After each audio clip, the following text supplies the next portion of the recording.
Welcome back to Of Mice and Men. In this video, I'm talking about part 4. Content warning if you are following along in the text. Part 4 of this book contains numerous racial slurs as well as a reference to racialized violence. I will not be reading from the book in this video. Part 4 takes place in the barn, in the private room that belongs to Crooks, who runs the stables. He's in charge of all of the animals, like the horses and the mules. So he is a tradesman. He's a skilled laborer. However, he has to live in the barn alone because he is a black man. He is segregated from the rest of the people on the ranch. So it is Saturday night and Crooks is in his room in the barn and Lenny walks in. Most of the men on the ranch have gone into town on Saturday night, but Lenny has been left behind. When Lenny wanders into his space, Crooks is very apprehensive. We soon find out that no one visits Crooks. Crooks does seem to be a very perceptive person. He seems to understand Lenny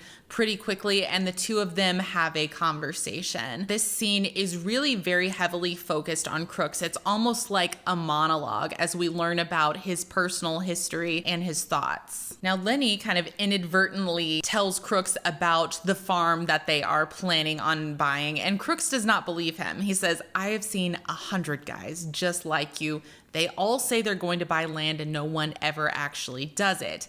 Well, about that time, Candy walks in and he tells Crooks, "No, it is real. We're buying this place in a few weeks." Crooks starts to kind of be affected by their optimism. He even asks Candy, "Could you use a hand out there?" It seems like their team is about to grow some more. And about that time, Curly's wife walks in. Curly has gone with the rest of the men into town and she has been left alone in the house. Crooks is immediately very uncomfortable and asks her to leave. She says, "No way, you guys are all in here talking. I want to talk to somebody. I don't like being left alone." And she and Candy end up having an argument. You kind of get the idea that she would even rather be fighting with someone than left alone in her house. Crooks has had enough of this and he stands up and asks her to leave his personal space. He says, "I did not invite you here. You have no business being in here and you need to go back to your own house." This infuriates her and she turns on Crooks and threatens to have him lynched. Now, about this time, Candy hears the gate close and he says, "The other guys are back. You better get back to your house before Curly figures out you're gone." So Curly's wife takes off. George then arrives to